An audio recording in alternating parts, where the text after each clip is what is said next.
everybody, Toastmasters District 31.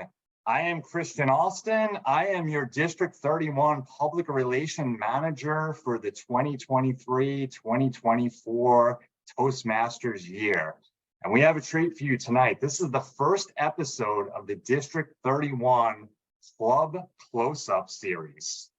This is a video interview series where I interview clubs from District 31 to get to know their club, to learn about the great things they're doing, how they're engaging existing members, and how they're recruiting new ones.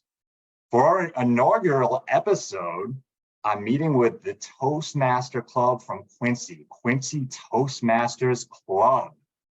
Why is this appropriate for the first meeting? Because Quincy Toastmasters is one of the oldest clubs in District 31. So how appropriate to have them as our first interview in the video series. They were in fact established in 1949. That's right. They've been going for over 70 years, educating people on leadership and public speaking. And today I have club officers from Quincy. They are going to be telling us about what their club has done during this year to achieve Presidential's distinguished status. For those who are not aware of that, that is a very high achieving club. There's a club success plan that they mapped out in the beginning of the year, and a distinguished club program where they follow that distinguished club program to earn 9 points out of a total of 9 points to earn themselves that distinguished Presidential Distinguished Club. So congratulations to Quincy Toastmaster Club for achieving that status. The way the interview is going to work is several officers will be answering questions. This will be in an interview format. What I'll be doing is I will be asking a question of a particular officer about an aspect of their club. The officer will then introduce themselves and then answer the question. After the question's done, we may elaborate on the answer or just move on to the next question that another officer will answer. So without further ado, let's get started with our interview of the Quincy Toastmaster Club. I'd like to start first with Suzette. I have a leadership question in general. So Suzette, my question to you is, club leaders define club culture. What are you doing as club leaders to inspire your members, Suzette? Thank you so much, Christian. This is a thrill. It's a thrill for us to be here.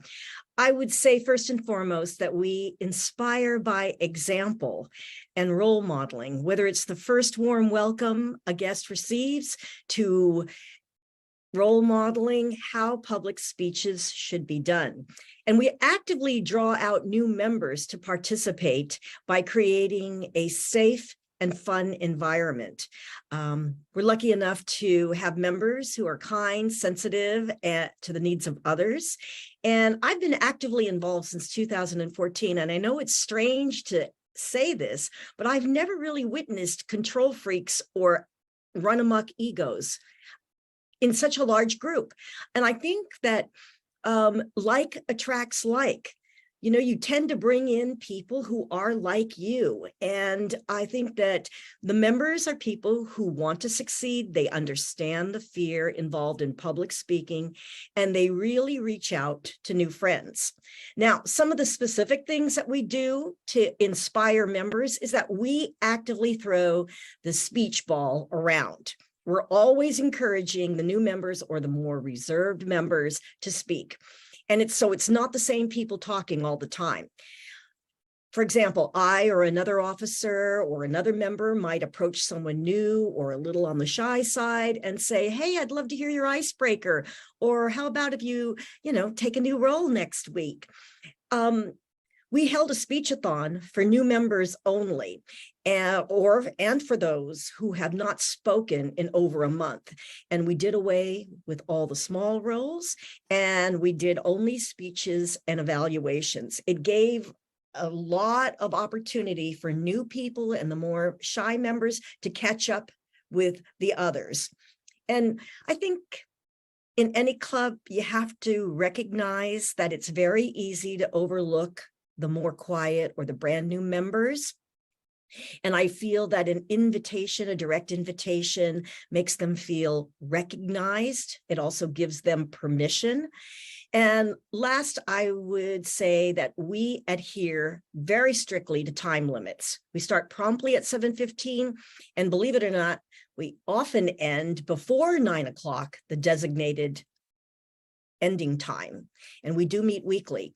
There are not a lot of unnecessary remarks.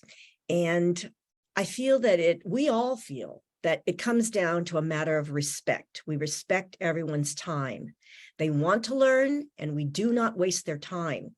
I've had so many guests remark, wow, you guys get so much done and you always end on time. You guys are so organized. And I do believe people appreciate that. Thank you, Christian.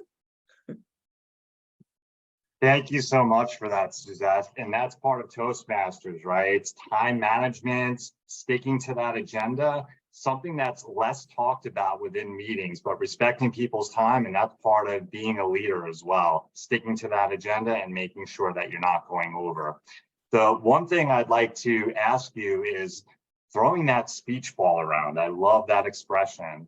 With having a speak-a-thon for new members, did you really feel that the new members were more comfortable speaking that way so that they were not speaking, say, right after a very experienced member? That may be a good idea for additional clubs to implement that method. Do you feel that encouraged new members to speak because they were not intimidated by more advanced members speaking right before them or after them?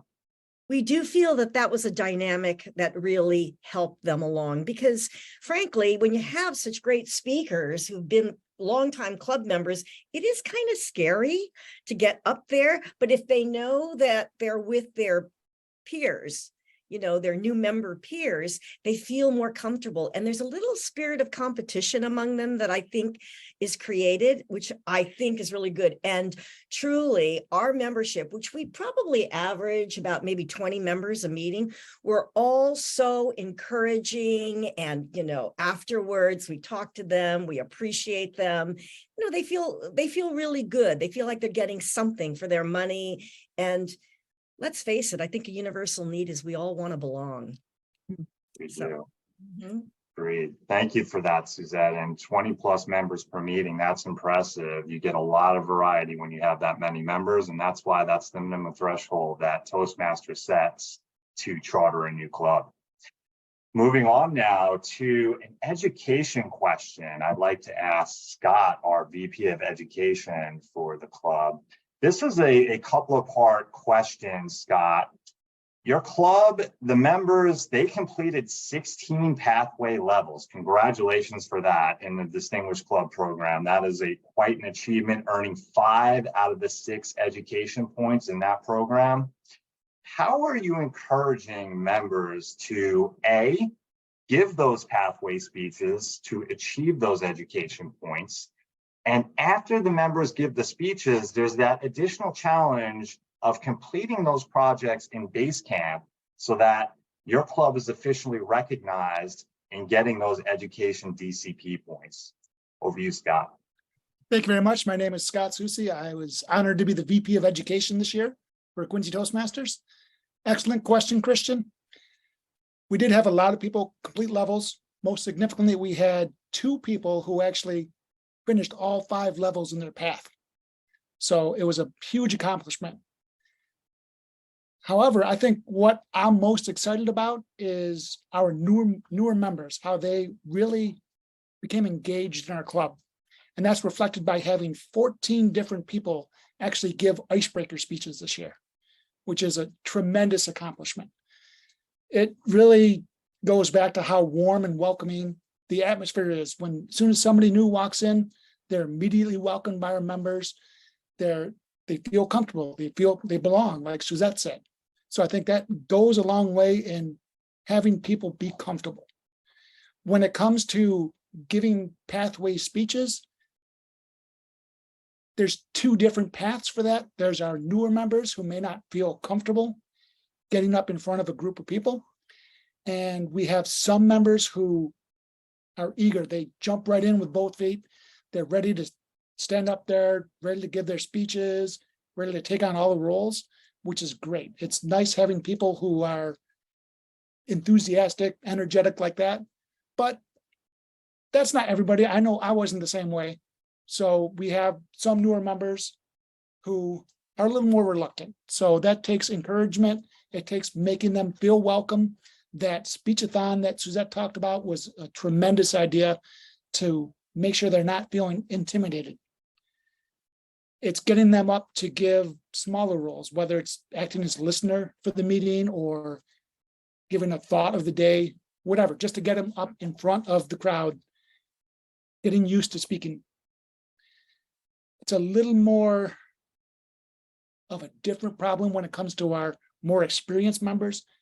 Being around for what's going to be our 75th year, we have a lot of people who have been in the club for a few decades.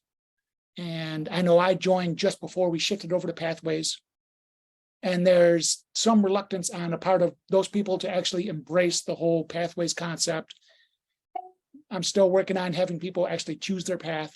So it's a challenge, but they're still knowledgeable. They're still great speakers. They're still great mentors, which is an important part of the Toastmasters experience. So even if they don't give a specific Pathways speech, they're still providing a valuable service to our newer members. To get people adjusted to Pathways, we tried several different things. I know I bring my computer to the meeting, and I'm available both before and after every meeting to log onto the website to walk people through what they need to do. I think that helped. One of the best ideas Suzette came up with, we had a dedicated Zoom meeting at a time other than when we regularly meet, sometime during the week, that people can log on, they can share their screen, I can share my screen, and we go through and answer any Pathways questions they have. And that proved to be very well received. So that helped a lot. I also made sure to share the links for all the Pathways tutorial videos that are on Toastmasters International, which is a great resource. If any clubs aren't using those, I strongly recommend it. And finally, going back to being around for so long and having those experienced members, we were fortunate enough to have two people who served as Pathways ambassadors when the program initially ramped up. So that knowledge base there was really useful in helping get everyone up to speed. Now, as far as making sure people continue on and give speeches, it's more than just getting them to go up in front of everybody. It's encouraging them afterwards too. We have to make sure that we recognize people meeting certain accomplishments, whether it's a level completion, giving their icebreaker, whatever. Having that sense of recognition helps a lot to keep them motivated. So I think that's a strong part of it. So overall, I think we did a great job on meeting all our club goals, but once again, that's only a part of the puzzle. It's great getting President's Distinguished Club status for the 5th year in a row, but just as important is the personal goals, making sure that the individual members are getting what they want out of the club. Because if they see the club getting the status and they're not feeling like they're getting what they want out of the club, it demotivates them. So I tried to focus on sending out a questionnaire at the beginning of the year to make sure that I knew what they wanted to get done. And overall, I think we did a great job in meeting those personal goals as well. So it's a multi-pronged approach to making sure that everyone updates Pathways, they're getting up there and everything. It's just a supportive atmosphere, which definitely helps. Thank you. Thank you for that, Scott. There were so many great takeaway points there. First of all, building on what Suzette said, with having new members be comfortable, that's a problem with new members giving those speech projects because they don't necessarily feel comfortable getting in front of the room. That's why we're in Toastmasters. A lot of us, at least, we're not comfortable public speaking. Getting them to give that icebreaker. The idea about holding a session to walk through base camp with your computer at a different session where you don't obviously have time in a meeting. We just talked about respecting people's time. You can't go over meeting time by showing them base camp in the meetings. Another fantastic idea. And then recognition and surveying. Are members getting their goals met? Is the club helping them achieve those goals? And are they being recognized for them as well? All great ways and suggestions to help members achieve their goals. And also, as you said, it's not all about education points, but getting those education points as a side effect of members meeting their goals. Thank you so much for that, Scott. You're welcome. Let's talk a little bit now about membership. The club not only did fantastic in the educational category of the Distinguished Club program, but also did a great job in recruiting new members this year.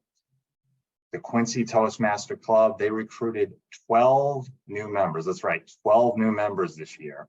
And they earned 2 out of a possible 2 Distinguished Club program points, with the 2 points being earned by 8 members. They exceeded those 8 members instead of 12.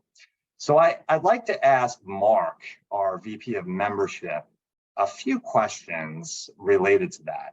The general question is, how are you doing that, Mark? And in particular, how are you marketing for members, connecting with prospective members? And then once you connect with them, how are you getting them to meetings and then converting them to members? Mark? Terrific. Thanks so much, Christian. Good evening, everyone. So to answer your questions, first of all, I'll just give you a quick background here. I'm a relative newbie to Toastmasters. I joined in 2021, was immediately thrust into the role of Sergeant at Arms, not really knowing what responsibility that was, but I loved it. And then last year, I was the VP of membership, and I've been luckily appointed that same role again this year. So I'm looking forward to the challenge. I think we can do better than 12. It's not boasting. I think it can happen. So I pinpointed really 3 reasons why I think our membership did so well. First is, and this can go out to all clubs, our location. I think our location, and to Suzette's point, it's a safe spot, centrally located. Of course, we're in a city of 100,000 people. It's a busy city, but our location, I think, is unique, but it's also conducive to be able to attract new members. And with that location, located within a college, I think members, when they show up, even as a guest, say, hey, this is a nice setup. I think I like this spot here. There's plenty of room in the library. It could fit maybe 50 people comfortably. We typically, like Suzette said, have 20 to 25 in person, but also maybe 3 to 4 to 5 online, again, with a hybrid. And I'll get to that next. So that's one point, is the location. Secondly, the tremendous diversity of our group. Definitely a strong point here. We have people from all nations around the world, all ethnicities, genders, religious backgrounds, business roles they play. Tremendous diversity here. And again, everybody is accepted on an equal basis. You come in as a guest, I think you're immediately feeling comfortable with the people approaching you, talking to you, welcome. We really hope you have an enjoyable experience tonight. And also, we all learn from that. I think we all pick up from the different dialects. Some people, English is a second language, and I think we'll have more of those people joining our group relatively soon from the college campus, Quincy College. And it's really just really conducive to having a great club, I guess you'd call it, vibe.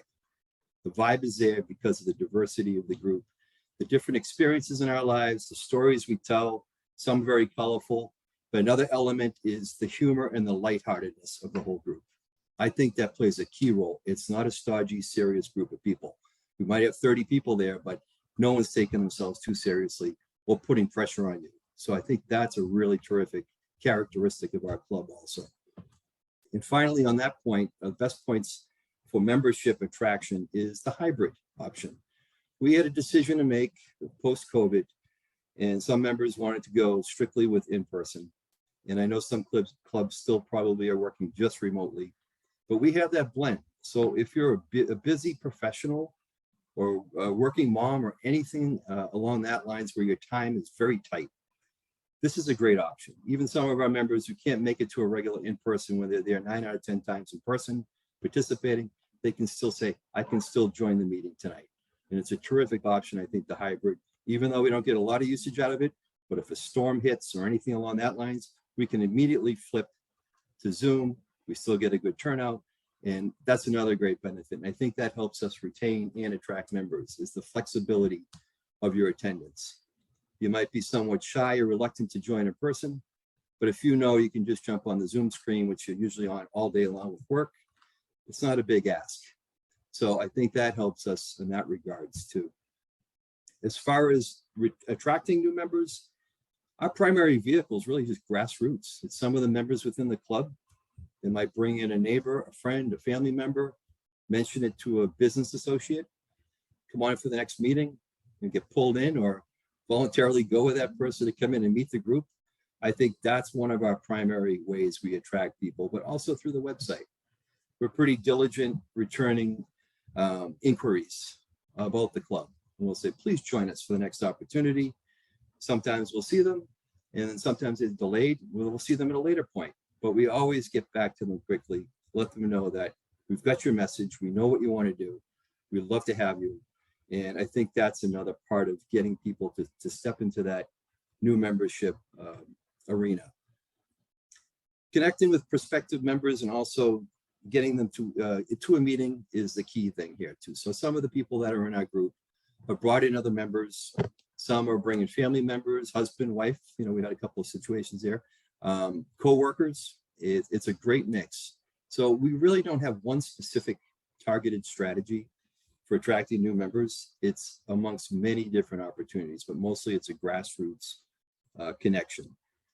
If a potential member comes in as a guest, we have them sign in, we get their email address, but we also make them feel very welcome. A few of the officers will come over and introduce themselves, let them know they don't have to participate if they do not want. There's no pressure, but if you want to say something at the end of the meeting, we might ask you some feedback on your experience. Very good for both us and them to be able to share what they thought of the meeting. We also have printed up membership forms. We don't want to miss that opportunity.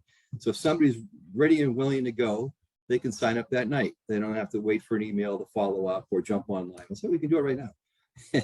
Loretta, our treasurer, is usually there. She's ready to grab the check and we're good to go. So it's another option to get people while it's fresh, while it's in our mind, we all get busy, that this person can move forward, become a member of the Quincy Toastmasters. But if we follow up later too, we can send them a membership form by email or other device. So I think all those things come together and help us form a terrifically successful club. Just the people on the screen here today too, a lot of them seasoned veterans within Toastmasters Quincy, contributed to building this to a point I think we might even go a little bit bigger this year. So thanks very much for the question. Thank you for that response, Mark.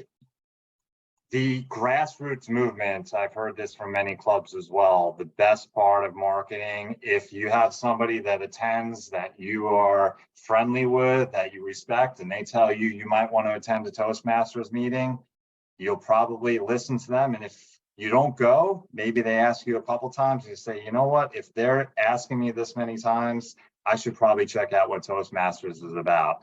Fantastic lead source. The other thing with the website you mentioned as well, that is a free online advertising for clubs. And as you mentioned, getting back to anyone who goes to find a club, they find Quincy, they reach out to you, getting back to them in a timely manner, inviting them to the meeting. And as you said, when they come to the meeting, have that membership form ready. I think that's something that gets overlooked sometimes. Having to send that out via email is not the same as being able to hand it to somebody who got a great experience out of the club and is ready to sign up right there for the club itself. Really great points, Mark. I appreciate you providing us some insight into what you do as the VP of membership for the Quincy Toastmasters Club. We talked a little bit about membership, a little about education. Let's talk about meeting planning. We went back to the beginning. Suzette said respecting people's time. I went back to that a few times. Meeting planning and having that agenda. What are you going to do during the meeting is a very important part of having a well-organized meeting that people want to attend and are going to come back to again. So for this question, I'd like to ask Elizabeth, talk about your meeting planning process from the end of one meeting leading up to the next meeting. For example, who's in charge of filling the agenda, how do members sign up for roles, and how are you communicating with members in that period between one meeting to the next? Elizabeth. Thank you, Christian. And first of all, I want to congratulate you on your new role, VP of Public Relations Manager. Thank Well you. done. And thank you for choosing our club to kick this off. This is amazing. I am Elizabeth Thomas. I joined Quincy Toastmasters in February of 2022. And pretty early on, the then Secretary, Julie Collins, tapped me on the back and said, would you like to be the secretary next year? And I thought, oh my goodness. I wasn't sure if I could do it then, but I have since grown in the role, and I think it was a great way for me to get my feet wet in the club. So what we do in our club is the agenda. The agenda, we usually have the agenda posted at least 3 weeks at a time. So members have the option to go on and fill the roles as they desire. But if all the roles are not taken at the end of one meeting, towards the end of the meeting, we will go ahead. The president usually goes up and try to fill out the roles. So people volunteer. A lot of people will sign up, and a lot of people use that time to just sign up. A lot of people don't go on the agenda to sign up, so that's their opportunity. But if we notice there are some people who are not really signing up, we'll nudge them about and just volunteer them. And sometimes they do it that way. But a lot of people are on pathways and know what they want to do, and it's easy to fill those roles. I mean, it's very rare that we don't have the roles filled. So I think setting up the agendas 3 weeks at a time, it helps the members to go on and to fill the roles. Me as the secretary, I try to capture as much as I can from the meeting, so that members who are not there, and even for members who are there, they get a glimpse of what happens at the meeting. From every little thing that's been said through the speeches, and even to give notices of what's coming up down the road. Is there a contest coming up? Is there something in the district that they need to attend? So all these things I mentioned in the minutes, and it gives people, even the guests, for the guests who are at the meeting, I usually send them a separate email or add them on to even if they're not members, so they're not in the general membership email, but I add them on as well, so they get the flavor of what's going on in the meeting, and then gives them the opportunity to know what lies ahead. So usually we have the agenda set up 3 weeks in advance. Members can go on, sign on, and take on the roles, what they need to do. And I like this, what Carly talks about this year, about members over metrics, and we really do value our members. And sometimes maybe somebody doesn't want to do a particular speech, somebody else will volunteer, or if somebody signs up, but somebody else maybe is looking forward to complete the pathway, somebody will step back and say, okay, you take the role instead. I will do it another time. So we have that kind of camaraderie between the members and are willing to just help each other out along the way. Thank you for that, Elizabeth. And very interesting with meeting minutes. I know a lot of clubs, they have meeting minutes during executive meetings, but don't always have those meeting minutes during the club meetings as well, to make everyone aware of what is coming up in future meetings. Yeah. Great point. If you don't know what's coming up in future meetings, how are you going to plan ahead, and how are you going to put yourself down on the agenda for taking one of those roles? And then secondly, if there's no agenda up and ready to go 3 weeks in advance, as you said, you can't sign up for anything. Another great point, have those meeting agendas posted and ready for members to sign up. Just a follow-up question on that, Elizabeth, are you using the free Toast Host tool for agendas? Yes, we are. Yes, we are. And I pay very close attention to leading up to the meeting, because for some reason, somebody may fall off the agenda. So that sometimes I may reach out to members directly to ask them if they can fill the role. For instance, Toastmaster, something comes up and I can no longer fulfill the role. So I reach out to somebody directly. If not, then I will extend it to the group. And most times when I reach out to somebody directly, they are able to fill the role. That is another great point. You let them know that you believe they can fill the role, and by believing in them, they believe in themselves if they were hesitant to take that role. Yeah. Thank you so much for that, Elizabeth. Okay. Let's move on now to talking about the special value that clubs can add to their membership, that not every club does the same. I'd like to talk a little more about what Quincy does to add that special value. And for that, I'd like to ask Madhu, our VP of Public Relations for the Quincy Club, can you describe an aspect of your club that other clubs may not have that adds value for your members? Madhu. Thank you, Christian. Thank you, everyone, for the opportunity. I'm a proud QTM member first, and now I'm working as a VP public relationship.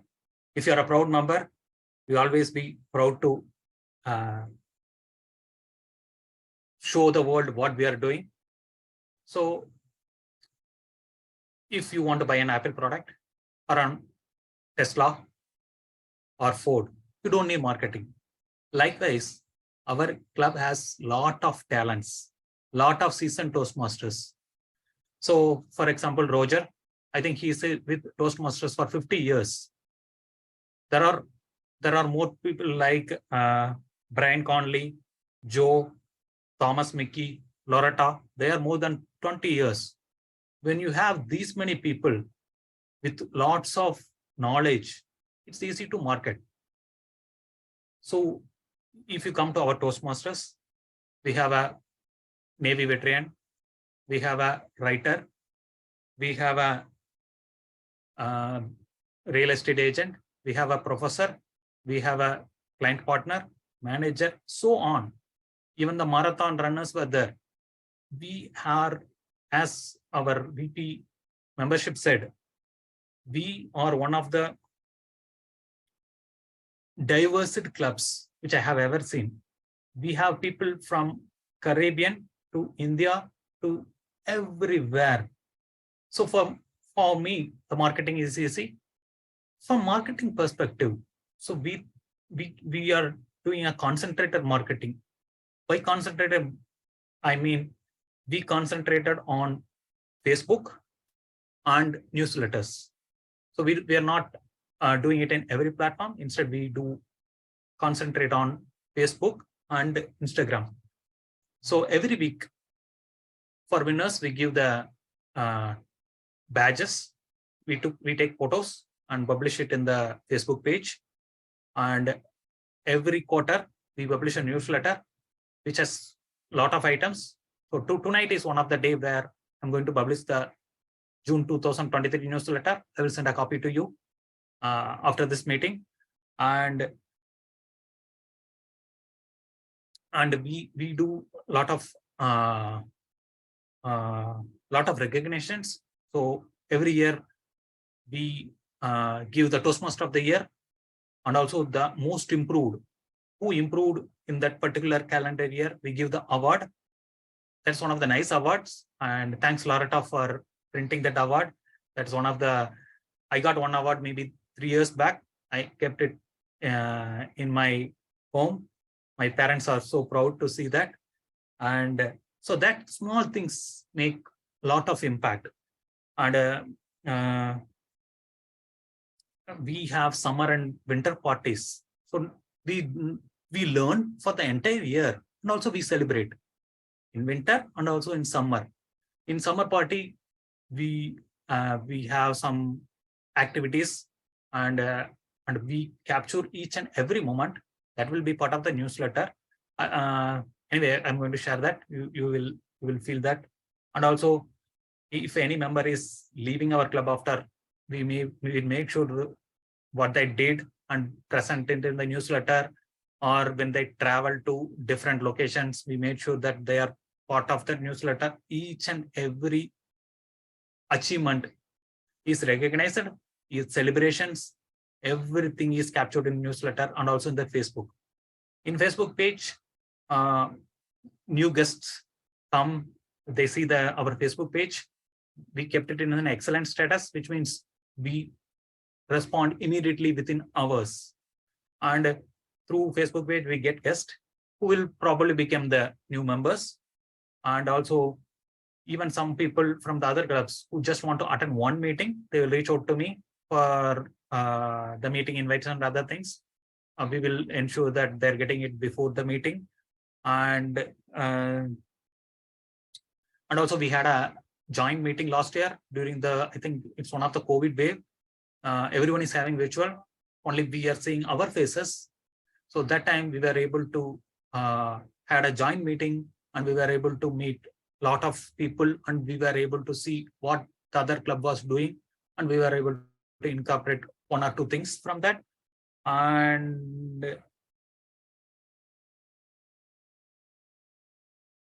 yes, even the awards, Clive got one of the awards. So Suzette wrote an article in Boston Ledger. They reached out to me through Facebook.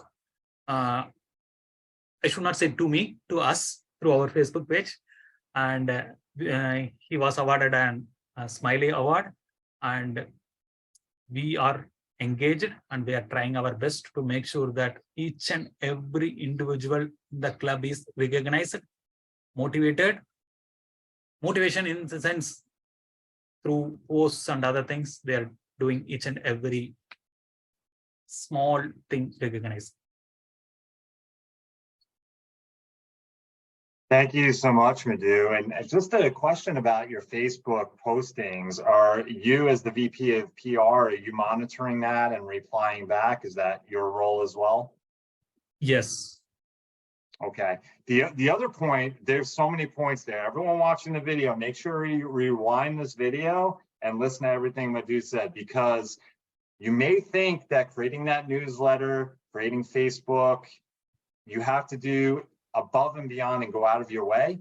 As Madhu said, it's a side effect of what the club is doing. Just cover the great things, the fun meetings, the events that the club is doing, and you have plenty of content to put in your newsletter and to put on Facebook to attract guests. They're going to see all the great things you're doing. You don't have to make them up. Just show what the club is doing.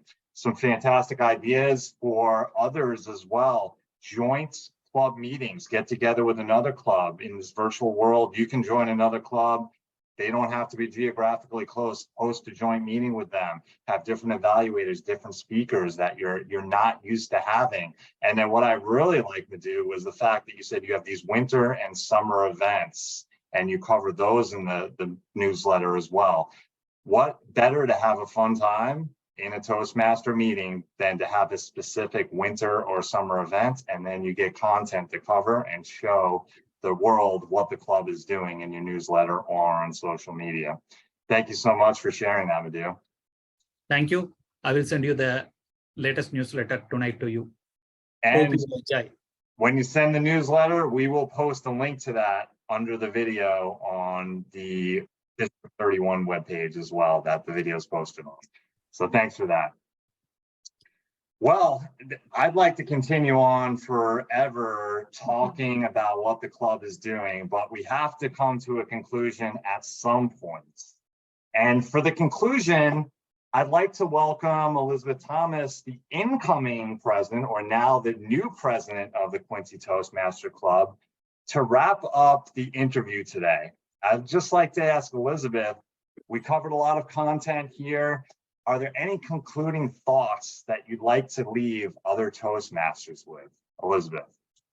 Well, thank you again, Christian. On behalf of all the officers here tonight, I want to thank you for choosing Quincy Club 675 to be in your inaugural video process to encourage other Toastmasters.